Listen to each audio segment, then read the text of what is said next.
व्यास नाम है हमारा। आप देखना शुरू कर चुके हैं नारी दूत। आज बीकानेर लोकसभा निर्वाचन क्षेत्र का आपके साथ डीएनए करेंगे।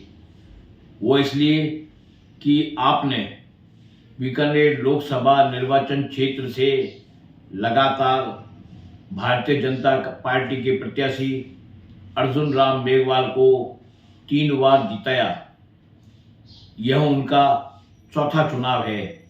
इससे पहले 2009 में उन्होंने कांग्रेस के प्रत्याशी रेवत राम पवार को 19,575 वोटों से हराया था। उसके बाद 2014 में उन्होंने कांग्रेस प्रत्याशी शंकर पन्नू को 3,08,079 वोटों से हराया और तीसरा चुनाव 2019 में हुआ, जिसमें उन्होंने कांग्रेस के प्रत्याशी मदन गोपाल मेघवाल को 2,64,081 वोटों से हराया। अब बात करते हैं इस चुनाव की। यह 2024 का 18वीं लोकसभा का चुनाव है। इसमें अर्जुन राम मेघवाल भारतीय जनता पार्टी के प्रत्याशी है, क्योंकि वे देश के कानून मंत्री भी हैं, और कांग्रेस प्रत्याशी गोविंद राम मेघवाल का यह लोकसभा का पहला चुनाव है। इससे पहले वे 12वीं विधानसभा के सदस्य रह चुके हैं और 15वीं विधानसभा के भी खाजूवाला से विधायक रहे थे। ये उनका लोकसभा का पहला चुनाव है। अब बात करते हैं अर्जुन राम और गोविंद राम की। अर्जुन राम मेघवाल की छवि साफ सुथरी है। वे व्यवहारिक गिने जाते हैं। जनता का उनसे सीधा जुड़ाव है। गोविंद राम मेघवाल का जनता से सीधा जुड़ाव नहीं है और वे पूर्व में जो विधायक रहे वह लोखा और खाजूवाला से रहे थे। इसलिए उनका बीकानेर की जनता के साथ कभी सीधा जुड़ाव नहीं रहा। यह बात अलग है कि वे राज्य में मंत्री थे, लेकिन मंत्री होने के बावजूद और उनकी जो छवि है वो बड़ बोलेपन की है और विवादित बयानों के कारण वे हमेशा चर्चा में रहे हैं। अब मैं बात करूंगा अर्जुन राम मेघवाल की। अर्जुन राम मेघवाल की छवि व्यवहारिक है और चूंकि मैंने पूर्व में बताया कि उनका कार्यकर्ताओं से सीधा जुड़ाव है। बीकानेर लोकसभा निर्वाचन क्षेत्र में कुल 8 विधानसभाएं हैं। बीकानेर पूर्व, बीकानेर पश्चिम, श्री कोलायत, खाजूवाला, लूणकंसन, श्री डूंगरगढ़, नोखा व अनूपगढ़। इसमें नोखा व अनूपगढ़ विधानसभा क्षेत्र से विधायक है कांग्रेस के प्रति, और बाकी जो 6 विधानसभा क्षेत्र है वहां के विधायक भारतीय जनता पार्टी के हैं। अब बात करते हैं अर्जुन राम मेघवाल की। वे चौथी बार टिकट मिलने के बाद बीकानेर से चुनाव लड़ रहे हैं। उन्होंने बीकानेर में पत्रकारों से बातचीत में कहा था कि मोदी जी का मिशन है विकसित भारत, ऐसे ही हमारा मिशन है बीकानेर को विकसित बनाना। उन्होंने gas pipeline, solar energy, ceramic का विषय पर जोर देते हुए कहा कि इसके अलावा शहर में रेल फाटक की समस्या भी गंभीर विषय है और जनता की भी मांग है। हम इसका हल जल्द ही निकालेंगे। मैं बीकानेर लोकसभा निर्वाचन क्षेत्र के मतदाताओं के अपने इस वीडियो के माध्यम से माननीय मंत्री अर्जुन राम जी मेघवाल को यह पूछना चाहता हूं कि आप पिछले 15 वर्षों में इस रेल फाटक की समस्या को हल करवाने के लिए कितना सार्थक प्रयास किया। आप जब चुनाव आते हैं तब रेल फाटक का मुद्दा उठाते हैं, जैसा कि पूर्व में राज्य के शिक्षा मंत्री डॉक्टर बुलाकी दास कल्ला भी उठा चुके हैं। उन्होंने पहले चुनाव से लेकर अपने 10वें चुनाव तक अपनी 43 साल की राजनीति में रेल फाटक का मुद्दा हमेशा चुनाव के मौके पर ही उठाया कि आप इस रेल फाटक की समस्या का हल कर सकते हैं, क्योंकि राज्य में डबल इंजन की सरकार है। आप के प्रधानमंत्री पूरे भारत के ही नहीं विश्व के सर्वमान्य नेता है और आप देश के प्रधानमंत्री के खास आदमियों में हैं। उनकी कोर कमेटी में आप शामिल हैं।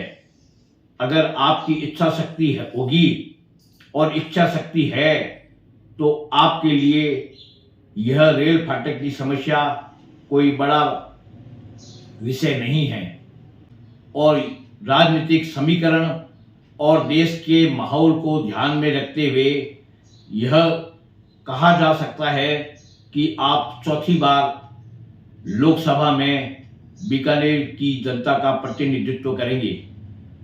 मैं आपसे यह उम्मीद करता हूं कि अगर आपने अगले कार्यकाल में हल करवाने का प्रयास करेंगे तो आप राजनीति में अमर हो जाएंगे।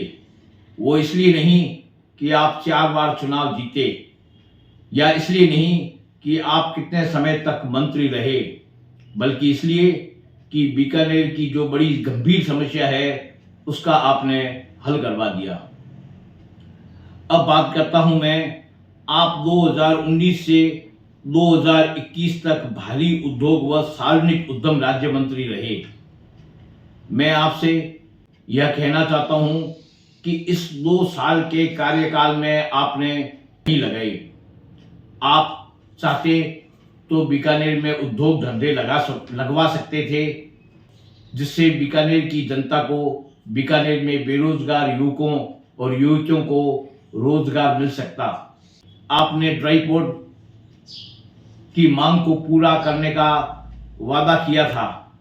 जो व्यापारी अपना माल एक्सपोर्ट करते हैं उनको ड्राई पोर्ट की सख्त आवश्यकता है, ताकि माल ड्राई पोर्ट की सुविधा के जरिए कम खर्च में, कम समय में और सुरक्षित गंतव्य तक पहुंच सके। बीकानेर में IIT, NIT, IIIT खुलवाने की मांग जोर पकड़ रही है। जिला अस्पतालों की मशीनें, सोनोग्राफी मशीनें नहीं है, एक्सरे मशीन 2-2, 2.5 साल से बंद पड़ी है। उस पर आप गौर फरमाइए ताकि बीकानेर की जनता को लाभ मिल सके। अब आप अगर यह कहेंगे कि यह काम बीकानेर के स्थानीय विधायकों का है, मैं आपसे यह कहना चाहता हूं कि विधायकों के साथ साथ आपका भी कुछ दायित्व बनता है। वो इसलिए क्योंकि बीकानेर की जनता ने आपको भी लोकसभा में पहुंचाने के लिए वोट दिया है और देंगे भी। अगर आप उनकी पीड़ा को नहीं समझेंगे और आप उस पर कुछ ठोस कार्रवाई नहीं करेंगे और बीकानेर की जनता को लाभ नहीं पहुंचाएंगे तो फिर कोई औचित्य नहीं रहेगा और जनता का हक बनता है कि वे आपको समय समय पर आगाह करें ताकि बीकानेर की जनता को कोई परेशानी नहीं हो।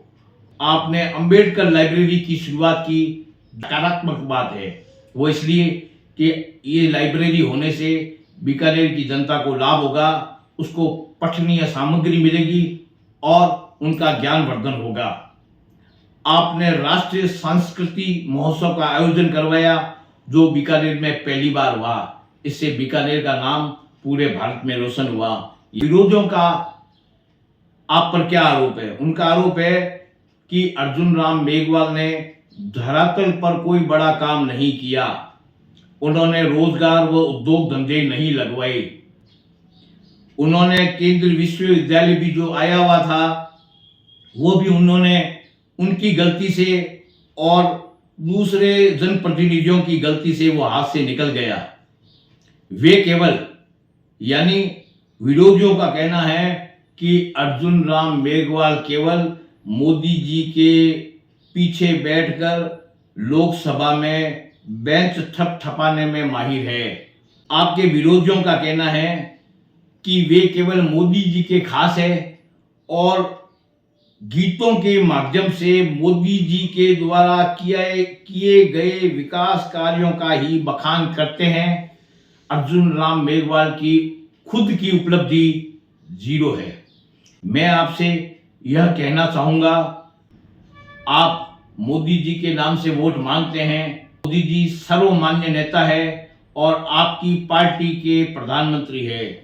आपका हक बनता है कि आप मोदी जी के नाम से वोट मांगे, लेकिन मेरा आपसे जोड़कर निवेदन यह है कि आप मोदी जी के नाम के साथ साथ आपने बीकानेर में क्या करवाया, क्या विकास कार्य करवाए, बीकानेर की जनता को आपने क्या दिया, उसका भी बखान किया जाना चाहिए, ताकि बीकानेर की जनता को यह मालूम हो सके कि आपने उन्हें क्या दिया। मैं ये जो विश्लेषण कर रहा हूं और आप यह सोच रहे होंगे कि मैं केवल आप पर ही, या जनता यह सोच रही होगी कि केवल यह वीडियो अर्जुन राम मेघवाल पर ही फोकस किया जा रहा है। वो इसलिए किया जा रहा है कि अर्जुन राम मेघवाल से बीकानेर की जनता को अपेक्षाएं ज़्यादा है। मैं इस वीडियो के माध्यम से आप तक यह बात पहुंचाना चाहता हूं कि आप बीकानेर की ये जो मैंने आपको समस्याएं बताई है, उस समस्याओं पर गंभीरता से विचार कीजिए। और आप इतने भाग्यशाली आदमी हैं कि आपके जो बॉस है वो सर्वमान्य नेता और देश के लोकप्रिय प्रधानमंत्री नरेंद्र मोदी है। आपने अगर उनके सानिध्य में भी बीकानेर की जनता को लाभ नहीं पहुंचाया तो फिर की जनता को लाभ कब मिलेगा? यह मैं नहीं कह रहा, बीकानेर लोकसभा निर्वाचन क्षेत्र के मतदाता कह रहे हैं।